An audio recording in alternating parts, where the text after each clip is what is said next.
not... Oh, I got 800! Oh my god, I thought for sure I wasn't getting 800 with those ticks, but let's fucking go! Let's go! Fuck yes! That is a good score on this. Holy shit, I did not think I was getting 800. I'm pretty sure my ticks after the upper bound phrase were worse than my first record where I got a tick less than this. That is kick-ass, man. Oh boy, I have been going for this on and off for a while. And until yesterday, where I finally found the half bar again, twice in like a half hour. The first one was within 10 minutes of playing, after not having played this for like, I don't know, a couple weeks. I was focused on 6, then I was doing like Strutter, and I had done Stop. So it had been a while since I had done this. And so yeah, I had the outro choke with my last method, and then like a half hour later I found the half bar again, and both of them were better paces than this. But yeah, after that second outro choke, I just realized that that method just was absolutely terrible. But I think it's only terrible because of this game engine.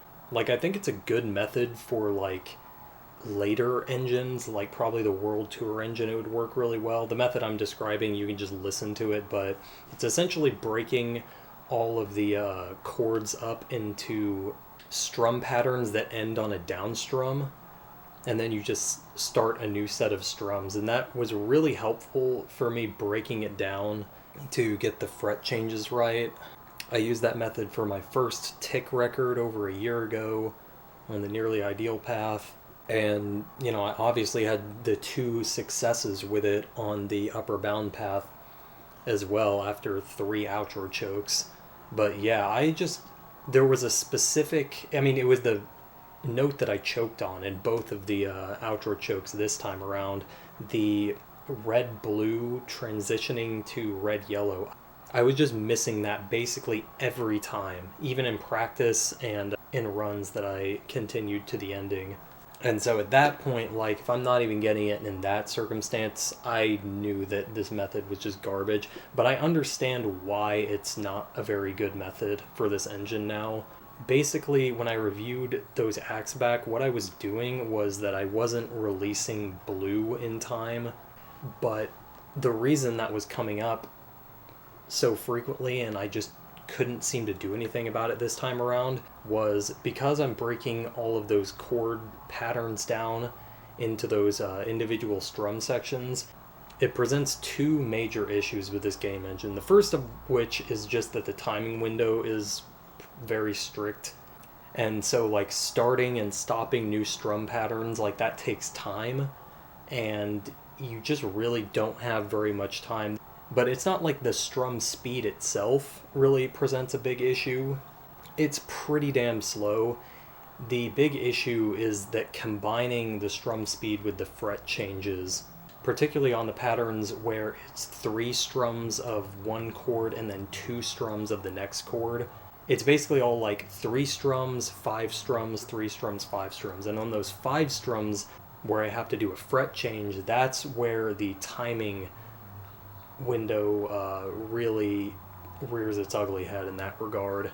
And so yeah, that basically what I'm trying to say is that at some point I stopped being able to do that fret change properly because the timing is just so cramped, and because of the way extended hit window mechanics or just strum before fret works in relation to chords, which I'm pretty sure the mechanic is that if you're holding down the amount of frets that a chord contains already, it disables the extended hit window regardless if they're the correct frets or not. Yeah, that's the other factor. But the other factor that kills you even more with that method is the strum limit, because you're trying to start each sequence as late as possible just because, you know, it takes time to stop and start those strum patterns, but you're also trying to end the previous section of 3 or 5 as early as possible to, again, try not to screw yourself over in the timing window aspect. And so doing both of those, even with this, again, very modest strumming speed, makes you very prone to getting fucked over by the strum limit. So yeah, it's actually 3 mechanics fighting against you trying to use a pattern like that. The timing window in general, the extended hit window mechanics for chords specifically, and the strum limit. That turn a method that should be good in theory into just a really shitty one for this engine. The weird thing though is that until yesterday, when I had just been playing this on and off for like an hour a session trying to get the score, I really wasn't having much problems with the outro, which is why I never changed it until yesterday after those outro chokes. So I'm not really sure what happened there. I tried all sorts of different things in practice, like particularly on that transition from the red-blue to the red-yellow that kept fucking me over. And yeah, I almost just couldn't hit that transition altogether. So yeah, long story short, that method's bad. And so I finally just grinded out the normal strumming with fret changes. And that really surprised me with how consistent it was. Especially because I didn't really have any cues for when to do the fret changes. But regardless of that, I just became very consistent with the outro after grinding that method. Although I have to say I'm very surprised I did not have an outro choke with it. But that just shows you how consistent the method can be. So yeah, this run in particular, I can't watch it back, it's way too long. But the ticks, I think, were actually pretty solid. I was like minus 20 after chorus 2. I think I might have only dropped 4 more in solo 2. And then a handful in chorus 3, just because like it's a complete crapshoot. You really can't pay attention to ticks at all. But yeah, for the first act, consistency is the name of the game. You have to be able to hit that act consistently to get enough runs going to the outro, unless you're just super lucky. But I was willing to sacrifice many ticks on that first act, which hurt because I wanted 0.8, which I somehow ended up getting here. But yeah, most of my runs were in the minus 20 to minus 36 range on Act 1, and that was just on the chord that leads into phrase 1. Sometimes I would drop an extra tick right before the front end. But yeah, that front end of the act is the biggest sticking point for me in this entire grind, obviously, aside from the upper bound phrase. I just went through phases where I could not stop overlapping that front end, red flaming it, and it was super frustrating because you have to strum right before the front end, and it's after sustain too, so I'm trying to hold ticks on that. And yeah, it was just really messy and really annoying. But I was generally consistent enough with the act where it was either I overlapped red flame the front end or I just hit the act. So Act 2, there really isn't anything to say. That was like the big fuck you of my last score, missing that front end. I've become way more consistent with not red flaming that. I think it only happened like twice between both today and yesterday, and there was a very healthy 3+ hours between those sessions, so clean that up a lot. I could very infrequently miss the back end if I just wasn't locked in at all, but that was rare. I don't think I had any Act 3 front end red flame overlaps, which I had a few in my first grind for the upper bound, so that was nice. Just eliminating all of those annoying failure modes. But Solo 2 really never stopped being a pain in the ass. It's just honestly a tricky section to optimize. Solo 2A is just kind of a hard section in general.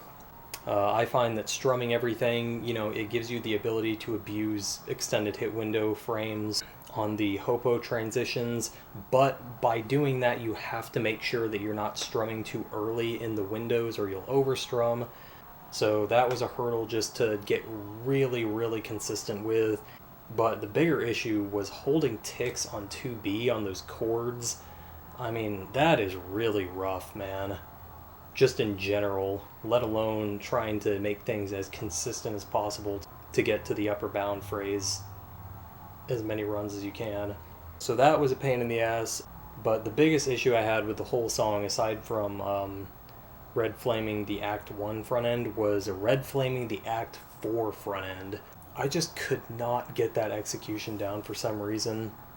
I did start to get slightly better at it near the end of yesterday's session and into today's session, because I think I realized what was giving me so much trouble was that holding ticks on the yellow-blue chord that leads into that section was making me hit the preceding notes leading up to the front end and the strumming so late that I was just really cramped for time. So once I kind of mentally separated those two sections, I was a bit more consistent with it, but it still happened way too often. And, you know, it's really shitty when that happens, because it's not like at that point I'm going to reset the run. It's just like, well, if I get this, then I'm getting a 340.5 or maybe .6 if I'm lucky if I get this. But also, basically, every time that happened, I just kind of mentally checked out. I was frustrated and subconsciously didn't want to complete the run for that purpose, so I never hit the half bar while having that happen.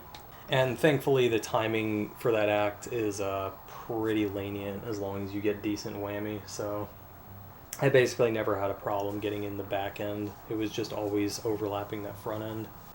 And of course, that Act 4 begs the question of 341, and I don't think I will ever be going for that, to be honest. So I did lap that act in PCSX2, and the path upper bound was impossible by a frame. Even if it had, like, decent frame data, I couldn't imagine myself ever going for that. The execution would just be way too insane. But the adjusted act starting on the blue strum before the strumming begins, that was possible, and it's a 4-frame window, but even just having that one whammy on it adds so much variance and difficulty. 4 frames with one whammy was, I believe, the same frame data as the Can't You Hear Me Knockin' second act upper bound, and that act is pretty damn hard by itself, but the execution for it is nothing compared to this act. That's the other big reason I didn't even entertain it. You know, it's not so much that the front end itself, like the front end note, is that bad of an execution. It's the fact that it leads into that fret change strumming that just, I couldn't imagine myself ever being consistent with that.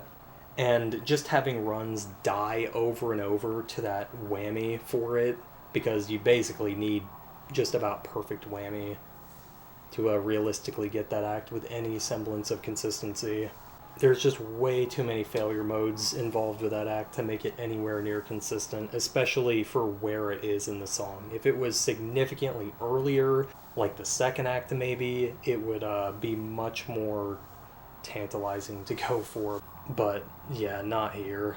I did attempt it on many dead runs, or runs where I missed the second act for whatever reason, and I never hit it. So yeah, I seriously doubt I will ever get 341, and it's kind of a blessing in disguise in my opinion, because getting that act in no way even guarantees 341, and having the milestone come down to ticks like that when you really can't even control them on chorus 3, that just sounds like an utterly miserable experience. Yes, you can make up some on the outro, but then you're talking about squeezing the outro after getting all the squeezes.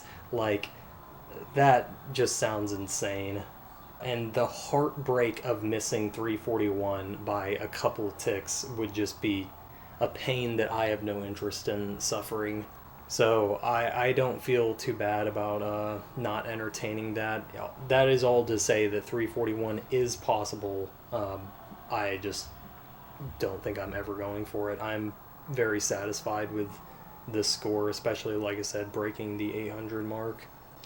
So yeah, that's about all I have to say for this. I think I had more to say on this redo than the first time around, but that's because I'm actually happy with this score. That upper bound phrase, man, it's so funny. It really feels like you enter some ultra instinct state to hit it, because as you're going through those chords, like I'm pretty sure at this point it does require frame perfect activations of all those chords.